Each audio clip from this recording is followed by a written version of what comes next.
믿음은 시험을 피하지 않고 극복한다라는 제목으로 하나님의 말씀을 증거하겠습니다. 어느 집 하인이 하나님을 아주 잘 믿었습니다. 어느 날 주인이 그를 조롱하며 말했습니다.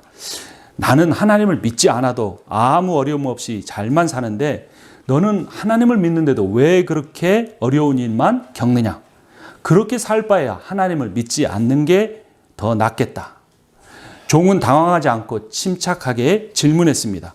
주인님, 제가 예를 한번 들어보겠습니다. 주인님이 사냥을 가셨습니다. 사슴이 2마리가 있어서 주인님이 총을 빵빵 2번 쏘았습니다. 한 마리는 바로 죽었고 다른 한 마리는 다리에 총을 맞아 도망을 갑니다. 주인께서는 어느 쪽 사슴을 쫓아가시겠습니까? 주인이 당연하다는 듯이 대답했습니다. 당연히 살아가서 도망가는 사슴을 쫓아가야지. 왜 그렇습니까? 종이 다시 물었습니다. 그야 죽은 사슴은 이미 잡은 것이니 그냥 내버려 두고 산 사슴은 못 도망가게 잡아야 하니까 그렇지. 종이 이어서 말했습니다. 그렇습니다. 어려움을 겪지 않는 사람은 이미 죽은 사슴과 마찬가지입니다. 그러나 어려움을 겪는 사람은 아직 살아있기 때문에 사냥꾼에게 쫓기는 사슴과 같습니다. 마귀는 이미 붙잡은 사람은 내버려 두기 때문에 그 사람은 별로 어려움을 겪지 않습니다. 하지만 마귀는 아직 자기가 잡지 못한 하나님의 사람은 계속 쫓아다니며 그에게 어려움을 주는 것입니다. 종의 지혜로운 대답에 교만한 주인은 아무런 반박을 할 수 없었습니다. 종이 마지막으로 말했습니다. 제가 하나님을 믿는 이유는 제가 어려움을 겪지 않기 위해서가 아니고 제가 겪는 모든 어려움을 이기게 해주실 만큼 하나님의 사랑과 능력이 크시기 때문입니다. 라고 말했습니다. 여러분, 믿음은 시험을 피하는 것이 아니고 시험을 극복하고 이기는 것입니다. 오늘 본문 야고보서 1장 12절 말씀 우리 함께 읽도록 하겠습니다. 야고보서 1장 12절 말씀 같이 읽습니다. 시험을 참는 자는 복이 있나니 이는 참됨이 입증되어서 생명의 멸류관을 받을 것이기 때문입니다. 그것은 하나님을 사랑하는 사람들에게 약속된 것입니다. 시험과 시련이라는 두 단어가 나옵니다. 시험은 헬라어로 페이라조인데 사탄이 주는 것입니다. 그런데 시련이란 단어는 헬라어로 도키마조인데 하나님이 주시는 것입니다. 사탄의 시험을 두려워할 필요가 없습니다. 왜냐하면 사탄의 시험은 하나님이 허락하신 범위 안에서만 일어나기 때문입니다. 그래서 사탄이 주는 페이라조의 시험이 올 때 믿음으로 받아들이고 기도하면 됩니다. 그러면 사탄이 주는 시험이 하나님이 주시는 시련, 도키마조로 변하게 됩니다. 여러분에게 질문을 하나 하고 싶습니다. 믿음이 좋은 사람은 어려움을 겪지 않을까요? 예입니까? 아니옵니까? 아니오죠. 그렇지 않습니다. 믿음이 좋은 사람일수록 어려운 일을 더 많이 겪을 수 있습니다. 믿음이 좋은 사람은 그런 어려움을 겪을 때, 그 시험을 겪을 때 그것을 피하지 않고 그 시험을 이겨낼 수 있기 때문입니다. 여러분 얼마나 어려운 일을 자주 겪고 계십니까? 그런 어려움을 겪을 때, 시험을 겪을 때 낙심하지 말고 하나님만 바라보고 하나님만 의지하시기 바랍니다. 그러면 그 시험이나 그 시련을 통해 하나님의 비전을 품게 됩니다. 우리가 드린 찬양처럼 성령님의 권능을 갖게 됩니다. 그리고 그 시련을 통해 예수님의 성품을 닮아가게 됩니다. 우리가 함께 읽은 야고보서는 예수님의 동생인 야고보가 기록했습니다. 성경에 야고보가 2명이 나오죠. 예수님의 제자인 야고보와 예수님의 동생인 야고보입니다. 야고보도 어려운 일을 많이 겪었습니다. 마가복음 6장 3절을 보면 야고보와 요셉과 유다와 시몬이라는 네 형제들 중에 그의 이름이 제일 먼저 나옵니다. 그러니까 아버지 아리마대 요셉의 피가 섞인 아들 중에서는 이 야고보가 첫째 장남이었던 것입니다. 그러나 야고보는 처음에는 이 형인 예수를 메시아로 하나님의 아들로 받아들이지 못했습니다. 그러던 중에 가정을 돌봐야 할 형 예수가 집을 나갔습니다. 그리고 가난한 사람들이나 죄인들과 어울리며 자신을 하나님의 아들이라고 주장하며 다녔습니다. 요한복음 7장 5절을 세번역으로 보면 예수의 형제들까지도 그래서 예수를 믿지 않았다라고 합니다. 야고보는 형 예수를 이해할 수가 없었습니다. 무리를 걸을 수 있고 병자를 고칠 수 있고 죽은 사람까지도 살리는 능력을 가지고도 나는 십자가에 죽어야 한다는 그런 시험과 시련의 길을 선택하려는 것을 도저히 이해할 수가 없었습니다. 그러던 중 동생 야고보는 형 예수가 결국 예루살렘에서 십자가에 못 박혀 죽었다는 안타까운 소식을 듣게 됩니다. 또 그 모든 상황을 어머니 마리아가 형이 고통스럽게 죽는 모든 과정을 지켜보았다는 가슴 아픈 말도 들었습니다. 이제 모든 것이 드디어 끝나버렸구나. 우리의 집안은 이제 끝이다라고 생각했습니다. 야고보는 어머니를 위로하고 형의 죽은 시체라도 잘 수습하려고 예루살렘으로 올라갔습니다. 그런데 야고보가 예루살렘에서 만난 예수는 십자가에 죽은 예수가 아니라 부활한 예수였습니다. 고린도전서 15장 7절을 보면 부활한 예수께서 다음에 야고보에게 나타나시고 그 다음 모든 사도들에게 나타나셨습니다 라고 합니다. 예수 그리스도는 모든 시험을 피하지 않으셨습니다. 그 시험에 맞섰습니다. 그리고 그 시험을 이기고 다시 살아나셨습니다. 시험을 피하지 않은 예수 그리스도가 그 시험을 이기신 것입니다. 여러분, 믿음의 사람들은, 그리스도의 사람들은 시험을 피하게 해달라고 기도하지 않습니다. 내가 이 세상 사는 동안 시험을 겪을 수밖에 없지만, 시련을 겪을 수밖에 없지만 내가 하나님만 바라봄으로써 이 시험을 이기게 해달라고 기도하는 것입니다. 야고보도 부활한 형 예수를 만난 뒤 그분을 이제는 형이 아니라 하나님의 아들과 구원자로 믿게 됩니다. 그리고 예수 그리스도가 승천하실 때 명령하신 그대로 다른 제자들과 함께 마가의 다락방에서 기도하다가 오순절에 성령을 받습니다. 사도행전 1장 14절, 3장 4절을 봅니다. 이들은 모두 여자들과 예수의 어머니 마리아와 예수의 동생들과 함께 한 마음으로 기도에 힘썼다. 그들은 모두 성령으로 충만하게 되어 성령이 시키시는 대로 각각 방언으로 말하기 시작하였다. 야고보는 그 후에 예루살렘 교회에서 가장 중요한 역할을 하는 장로가 됩니다. 형 예수만 아니라 동생 야고보도 기도와 순종을 통해 모든 시험을 이겨낸 것입니다. 예루살렘 교회에서 매우 중요한 회의가 열립니다. 유대인이 아닌 외국인들을 신자로 받아들일 것인가 받아들이지 말 것인가라는 그러한 회의였습니다. 그때 야고보 장로가 일어서서 이렇게 말합니다. 사도행전 15장 13절 19절입니다. 바나바와 바울이 말을 마친 뒤에 야고보가 대답하였다. 형제 여러분, 내 말을 들어보십시오. 그러므로 내 판단으로는 하나님께로 돌아오는 이방 사람들을 괴롭히지 말아야 합니다. 이 발언은 야고보 장로가 개인적으로 말한 것이 아니라 구약 성경인 아모스서 9장 11절 12절에서 하나님께서 하신 말씀을 인용한 것입니다. 그 말씀이 사도행전 15장 17절 18절에 이렇게 나옵니다. 내 백성이라는 이름을 받은 모든 이방 사람이 나 주를 찾게 하겠다. 이것은 주님의 말씀이니 주님은 옛부터 이 모든 일을 알게 해주시는 분이시다. 초대교회는 이 예루살렘 회의를 통해 야고보 장로의 말을 통해 외국인들이, 이방인들이 초대교회에 들어올 수 있게 허락하였습니다. 이것은 복음이 모든 민족에게 전해지고 교회가 전 세계로 뻗어나가는 매우 중요한 결정이 되었습니다. 이 예루살렘 공회에서 한 야고보의 발언으로 인해 초대교회가 유대인만 아니라 이방인들도 함께하는 공동체로 발전하게 된 것입니다. 이 결정을 하기 전에 매우 큰 사건이 하나 있었습니다. 예루살렘에서 예수님을 믿는 사람에 대한 어마어마한 핍박이 있었던 겁니다. 그때 예수님의 동생인 야고보가 아닌 예수님의 제자 야고보가 죽습니다.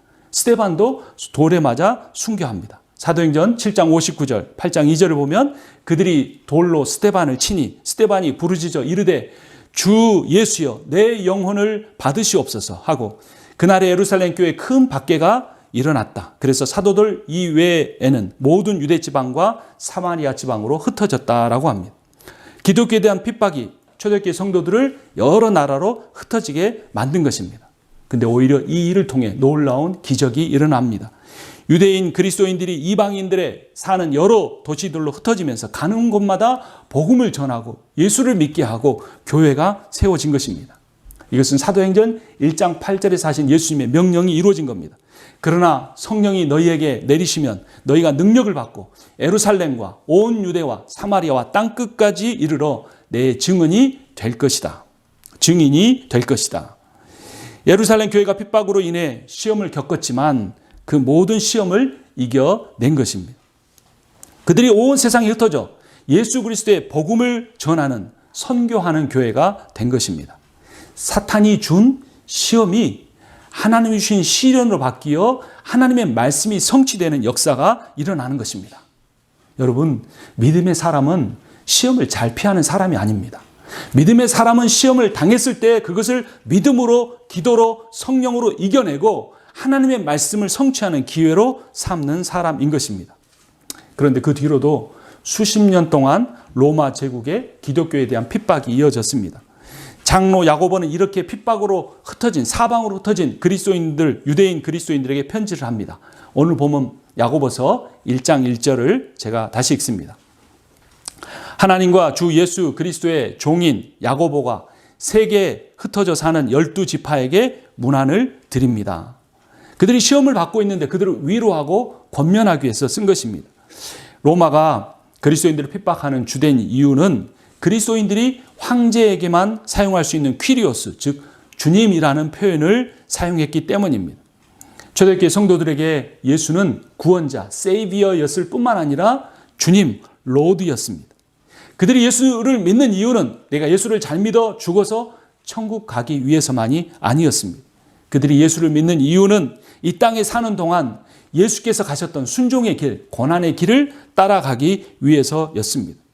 초대교회 그리스도인들은 자신을 로마 제국의 시민이라고 자랑하지 않았습니다. 이스라엘 민족에 속했다고 그것을 자랑하지 않았습니다. 그들은 자신을 하나님 나라의 시민으로, 예수 그리스도의 종으로 소개하고 그것을 자랑하며 살았습니다. 히브리서 11장 13절, 16절, 36절은 그들의 삶을 이렇게 묘사합니다. 이 사람들은 모두 믿음을 따라 살다가 죽었습니다. 어떤 이들은 조롱을 받기도 하고 채찍으로 맞기도 하고 심지어는 결박을 당하기도 하고 감옥에 갇히기도 하면서 시련을 겪었습니다. 그들은 더 좋은 것을 동경하고 있었던 것입니다. 그것은 곧 하늘의 고향입니다.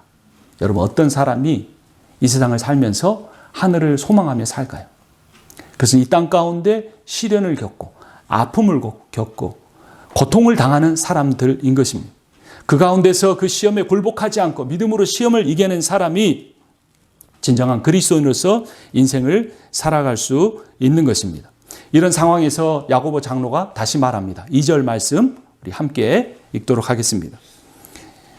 야고보서 11장 2절입니다. 나의 형제 자매 여러분, 여러 가지 시험에 빠질 때 그것을 더할 나위 없는 기쁨으로 생각하십시오. 시험에 빠질 때 그것을 어떻게 여기라고요? 기쁨으로 여기라. 여러분 같으면 시험에 빠질 때 내 힘으로 감당할 수 없는 고난에 처할 때 그것을 기뻐하시겠습니까? 기뻐해야 합니다. 그 비결이 나옵니다. 3절 말씀 제가 읽고 4절은 우리 함께 읽겠습니다. 3절 제가 먼저 읽습니다. 여러분은 믿음의 시련이 인내를 낳는다는 것을 알고 있습니다.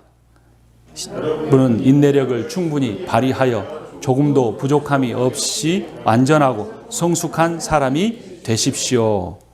시련을 기뻐하는 것은 시련을 통해 무엇을 배우기 때문입니까? 인내를 배우기 때문입니다. 그리고 그 인내력을 통하여 무엇을 우리가 갖게 됩니까? 조금도 부족함이 없이 완전하고 성숙한 사람이 될 수 있다라는 것입니다. 동일한 말을 사도 바울이 로마서 5장 3절에서 이렇게 말합니다. 그뿐 아니라 우리는 환난을 자랑합니다. 우리가 알기로 환난은 인내력을 낳고 인내력은 단련된 인격을 낳고 단련된 인격은 희망을 낳는 줄을 알고 있기 때문입니다. 야고보 사도는 이 환난을 시험을 기뻐한다고 했는데 사도 바울은 그 시련을 어떻게 한다고 합니까? 자랑한다고 말합니다.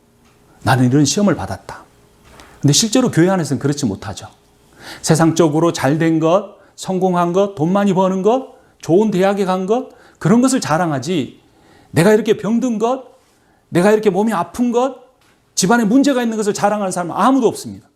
근데 우리가 그토록 존경한다고 말하는 사도 바울은 자기 인생에 있는 시련을 자랑했습니다. 자기 안에 가시가 있는 것을 자랑했습니다. 감옥에 갇히는 것을 자랑했습니다. 예수 복음 전하다가 얻어맞은 것을 자랑하며 살았습니다. 여러분, 인내란 단순히 고통을 참고 견딘다는 의미가 아닙니다. 인내라는 것은 고통을 추구한다는 말도 아닙니다. 인내라는 건 나는 고통을 즐긴다는 그런 의미도 아닙니다. 성경이 말하는 인내란 고통 속에서 하나님을 깊이 만난다는 의미입니다. 성경에서 말하는 인내란 고통 속에서 나를 도와주시고 나를 구원해 주시기를 간절히 바란다는 의미입니다. 그래서 인내의 다른 이름은 소망입니다. 인내하는 사람만이 소망을 갖게 됩니다. 시험이나 어려움이 없을 때 대부분의 사람들은 그리스도인들도 마찬가지로 성공이나 돈이나 인정받는 삶을 추구합니다. 그런데 시험이나 어려움을 겪게 되면 그때서야 변하지 않는 것은 하나님의 사랑뿐이구나 하면서 하나님의 사랑만이 참 소망이라는 것을 깨닫게 됩니다. 그리고 나를 위해 죽으시고 나를 위해 부활하신 예수님을 사랑하고 그분을 닮아가게 됩니다. 또한 시험이나 어려움을 통해 성령님의 능력을, 이전에는 돈의 능력을 믿고 살았고 내 능력을 믿고 살았는데 성령의 능력을 의지하면서 살게 되는 것입니다. 앞에서 말씀드린 로마서 5장 5절을 보면 이렇게 말합니다. 그 인내를 통해 얻은 이 희망은 우리를 실망시키지 않습니다. 하나님께서 우리에게 주신 성령을 통하여 그의 사랑을 우리 마음속에 부어주셨기 때문입니다. 라고 고백합니다. 믿음이란 시험을 겪지 않는 것이 아니고 시험을 극복하고 이기는 것입니다. 믿음의 삶이란 어려움을 겪지 않는 삶이 아니고 그 어려움을 통해 하나님께서 주시는 새로운 비전과 새로운 소망을 얻는 것입니다. 오늘 오대복 장로님이 예배에 우리 오순옥 권사님과 예배에 참여하셨습니다. 설교 후에는 간증을 해 주실 겁니다. 저는 오장로님의 간증을 전에도 들었고 이후의 삶을 쭉 지켜보았습니다. 그러면서 그 삶이 시험과 환난을 통해 믿음이 더욱 성숙하게 된 하나님을 소망으로 하고 사는 삶이다라고 깨닫게 되었습니다. 오장로님은 사고로 무릎 아래, 손목 아래를 다 절단해야 했습니다. 만약 제가 이렇게 된다면 아마 깊은 절망에 빠졌을 겁니다. 하나님 사역자로 부르시고 저를 이렇게 만드신다니요. 좌절했을 겁니다. 그런데 장로님은 이전에도 성실한 그리스도인이었지만 장애를 갖게 된 후로 더욱 하나님만 의지하며 사는 분이 되었습니다. 다치신 뒤로도 더욱더 해마다 아프리카, 중남미, 일본과 한국을 다니며 더 열심히 예수의 십자가 복음과 하나님의 사랑만 전하고 살고 계십니다. 간증 사례비도 받지 않고 숙박과 교통비 등 모든 경비를 자비량으로 자신이 감당하고 있습니다. 보통 사람 같으면 Why me? 하나님 왜 저에게만, 우리 가정에만 이런 시련을 주십니까? 라고 원망할 수도 있을 겁니다. 남편이 장로님만 아니라 권사님도 그런 생각을 할 수 있을 겁니다. 그런데 부부가 한 신앙으로, 한 믿음으로 전 세계를 다니며 간증하는 삶을 살고 있습니다. 큰 교회도 다니지만 저희 성김의 교회처럼 작은 교회에도 오셔서 하나님의 살아계심을 간증하시는 겁니다. 장로님이 장애를 갖게 된 후에 하나님의 선교 사명을 더 잘 감당하게 된 비결이 있습니다. 그것은 하나님께서 장로님을 그 죽음의 문턱에서 생생하게 만나 주셨기 때문입니다. 의사들이 다 이 사람은 도저히 살아날 수 없다, 포기하라고 가족들에게 다 알려줬습니다. 마지막을 준비하라고 그랬습니다. 만에 하나 살아나도 절대 자기 힘으로는 몸 하나 움직일 수 없다, 걸어다니는 건 상상도 할 수 없다라고 이야기했습니다. 근데 그때 의사들이 그런 말을 할 때 장로님은 환상을 통해 하나님을 만났습니다. 내가 너를 치유할 테니 너는 예수의 복음만 증거하며 살아라 라고 말씀해 주셨습니다. 그 말씀에 아멘으로 응답했고 그 모든 사탄의 시험을 이기고 살아났습니다. 힘들지만 꾸준한 재활치료와 운동을 통해 보조 다리를 끼고 걸을 수 있게 되었습니다. 기적입니다. 지금도 날마다 걷지 않으면 자기 몸을 굳어질 수밖에 없는 그런 상황입니다.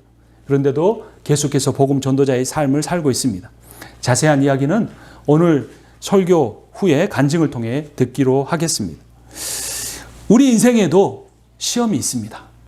우리는 시험을 피할 수 없습니다. 그러면 우리는 그 시험을 향해 나가고 싸워야 합니다. 그 시험에 이기기 위해서 우리가 어떻게 해야 할까요? 오늘 야고보서 1장 5절, 6절이 그 비결을 가르쳐 줍니다. 5절을 제가 읽고 6절을 함께 읽겠습니다. 여러분 가운데 누구든지 지혜가 부족하거든 모든 사람에게 아낌없이 주시고 나무라지 않으시는 하나님께 구하십시오. 그러면 받을 것입니다. 6절 같이 읽습니다. 조금도 의심하지 말고 믿고 구해야 합니다. 의심하는 사람은 마치 바람에 밀려서 출렁이는 바다 물결과 같습니다. 어떻게 구하라고 합니까? 믿고 구하라. 이 시련을 내 힘으로는 감당할 수 없습니다. 어떻게 살아야 할지 도저히 모르겠습니다. 하나님 지혜를 주십시오. 성경을 읽고 지혜를 얻고 기도해서 믿고 기도해서 나아갈 때 하나님이 그 시험을 이길 수 있는 비결을 가르쳐 주십니다. 여러분, 믿음으로 구한다는 말은 믿음으로 내가 이기게 해달라고 기도하는 것이 아닙니다. 주님이 나를 이기셔야 한다는 그런 의미입니다. 이제부터는 내가 죽고 내 안에 예수가 살게 해달라고 하는 것이 믿음의 기도입니다. 내 욕심을 채우게 해달라고 하는 기도가 아닙니다. 내 욕심을 비우고 그 빈자리에 주님이 주시는 새로운 비전과 소망을 담게 해달라고 하는 기도입니다. 14절 제가 읽고 15절 함께 읽겠습니다. 사람이 시험을 당하는 것은 각각 자기의 욕심에 이끌려서 꿰매 빠지기 때문입니다. 욕심이 잉태하면 죄를 낳고 죄가 자라면 죽음을 낳습니다. 시험과 시련을 통해서 옛자가 완전히 죽어버리고 욕심으로 가득한 내 옛자가 죽고 성령으로 말미암는 새로운 사람이 되게 해달라고 기도하는 것입니다. 우리가 함께 부른 복음성가 가사가 그 사실을 잘 표현해 주고 있습니다. 이 세상을 살아가는 동안에 나의 힘을 의지할 수 없으니 기도하고 낙심하지 말 것은 주께서 참 소망이 되심이라. 주의 길을 걸어가는 동안에 세상의 것 의지할 수 없으니 감사하고 낙심하지 말 것은 주께서 참 기쁨이 되심이라. 하나님의 꿈이 나의 비전이 되고 예수님의 성품이 나의 인격이 되고 성령님의 권능이 나의 능력이 되길 원하고 바라고 기도합니다. 원하고 바라고 기도합니다. 여러분, 인생은 원하는 대로 됩니다. 돈 잘 벌게 해달라면 돈은 잘 벌 수 있습니다. 그대로 됩니다. 성공하게 해달라고 하면 성공할 수 있습니다. 그대로 됩니다. 그러나 우리가 진정으로 구해야 할 것은 무엇입니까? 이 세상에 나를 둘러싸고 있는 모든 환경으로부터 오는 그 유혹의 욕심을 따라 살지 않고 하나님의 비전을 품고 살게 해달라고 우리가 기도할 때, 원하고 바라고 기도할 때 하나님이 그 기도를 응답해 주실 줄을 믿습니다. 하나님의 비전은 무엇일까요? 하나님의 비전은 우리가 서로 사랑하며 사는 것입니다. 하나님의 비전은 여기 앉아 예배를 드리신 여러분 한 사람 한 사람을 하나님이 얼마나 사랑하시는지 깨닫는 것입니다. 그것은 여러분의 외모와 전혀 상관이 없습니다. 그것은 여러분의 학벌과 전혀 상관이 없습니다. 그것은 여러분이 가지고 있는 소유와 전혀 상관이 없습니다. 하나님은 여러분을 머리끝부터 발끝까지 다 세시고 아심에도 불구하고 사랑하십니다. 그 사랑을 표현하기 위하여 하나님이 이 땅에 오셔서 낮고 천한 모습으로 사셨습니다. 그 사랑을 깨닫게 하시기 위하여 그분이 갈보리 언덕에서 십자가에 비참하게 죽으셨습니다. 이것이 복음입니다. 그분의 하나님의 완전한 사랑이 예수 그리스도를 통하여 우리에게 부어졌으므로 우리는 그것을 믿음으로 받아들이고 그 하나님의 사랑을 누리며 실천하며 살면 되는 것입니다. 하나님의 비전은 우리가 하나님의 사랑을 먼저 누리고 서로 나누며 사는 것입니다. 그 비전을 구체적으로 22절에서 이렇게 우리에게 도전합니다. 오늘 야고보서 1장 22절 말씀 함께 읽겠습니다. 말씀을 행하는 사람이 되십시오. 그저 듣기만 하여 자신을 속이는 사람이 되지 마십시오. 현대인들은 그리스도인들은 말씀을 많이 듣습니다. 얼마나 말씀을 잘하는지 모릅니다. 그런데 뭐 하지 말라고요? 듣기만 하여 자신을 속이는 사람이 되지 말라고 합니다. 그 말씀을 들은 것이 있으면 하나라도 행하려고 해야 합니다. 그러면 주님이 우리가 행하기를 원하시는 삶이 뭘까요? 그것은 먼저 경청입니다. 다른 사람의 말을 잘 듣는 것입니다. 19절 우리 함께 읽겠습니다. 사랑하는 형제, 자매 여러분은 이것을 알아두십시오. 누구든지 듣기는 빨리 하고 말하기는 더디하고 노하기도 더디하십시오. 내 말을 많이 하라는 겁니까? 다른 사람의 말을 잘 들어주라는 겁니까? 다른 사람의 말을 잘 들어주라는 겁니다. 이것은 단순히 대화법이 아니고 그 사람의 영혼에 관심을 갖는 것입니다. 또 26절 말씀 함께 읽겠습니다. 누가 스스로 경건하다고 생각하면서도 혀를 다스리지 않고 자기 마음을 속이면 이 사람의 신앙은 헛된 것입니다. 말에 관한 교훈을 줍니다. 또 하나는 힘들고 어려운 사람을 도우라고 명령합니다. 27절 말씀 한 목소리로 읽습니다. 하나님 아버지께서 보시기에 깨끗하고 흠이 없는 경건은 고난을 겪고 있는 고아들과 과부들을 돌보아주며 자기를 지켜서 세속에 물들지 않게 하는 것입니다. 성김의 교회가 2명의 아이들을 재정적으로 영적으로 돕기로 했습니다. 이번 달 7월부터 한 가정에 100불씩 두 어린이의 가정에 보내기로 했습니다. 5학년 남학생과 6학년 여학생입니다. 멕시코가 가난한 나라인데 그 나라 중에서 제일 남쪽에 있는 치아파스 지역에 삽니다. 한 아이는 아버지가 미국으로 돈 벌러 갔는데 아주 다른 여자를 만나서 가정을 버렸습니다. 어머니 혼자 가정을 꾸립니다. 근데도 이 아이가 얼마나 밝은지 모릅니다. 선교사님이 2시간 걸려서 거기를 방문하면 제일 먼저 나와서 인사를 하고 예배를 아주 잘 드리는 학생입니다. 또 다른 학생은 집이 매우 가난합니다. 그런데도 불구하고 공부를 열심히 해서 성적이 반에서 거의 최고를 달리고 있습니다. 신앙생활도 아주 잘하고 있습니다. 기회가 되면 우리가 그 아이들을 만날 수 있으면 참 좋겠습니다. 줌으로 영어를 가르쳐 주려고 했는데 휴대폰이 워낙 옛날 거라서 이게 그 영상통화를 하면 자주 꺼진다고 합니다. 그래서 여러 가지 방법을 생각해 보고 있습니다. 이제 한 이야기를 하고 오늘 말씀을 마치려고 합니다. 옛날 어떤 조각가가 있었습니다. 커다란 대리석 동이를 놓고 있었습니다. 망치와 정으로 열심히 그 대리석을 쪼개냈습니다. 그 조각가를 계속 지켜보고 있던 한 어린 소녀는 여기저기 떨어지는 크고 작은 돌 조각들밖에 보지 못했습니다. 저 사람이 왜 저렇게 돌을 두드리고 있는 걸까라는 그런 생각만 했습니다. 몇 주 후에 그 아이가 작업실에 다시 돌아왔습니다. 그 자리에는 놀랍게도 대리석 덩이가 아닌 크고도 웅장하고 힘센 사자가 앉아 있었습니다. 소녀는 몹시 흥분하여 조각가에게 달려가 이렇게 물었습니다. 선생님, 말해 주세요. 선생님은 대리석 속에 사자가 숨어 있다는 것을 어떻게 아셨어요? 조각가가 진지하게 아이에게 대답해 주었습니다. 내가 대리석 속에 사자가 있다는 것을 알게 된 것은 대리석 속에 사자를 보기 전에 먼저 내 마음속에 사자를 보았기 때문이다 라고 대답해 주었습니다. 여러분, 하나님은 하나님의 마음속에 우리에 대한 비전을 갖고 계십니다.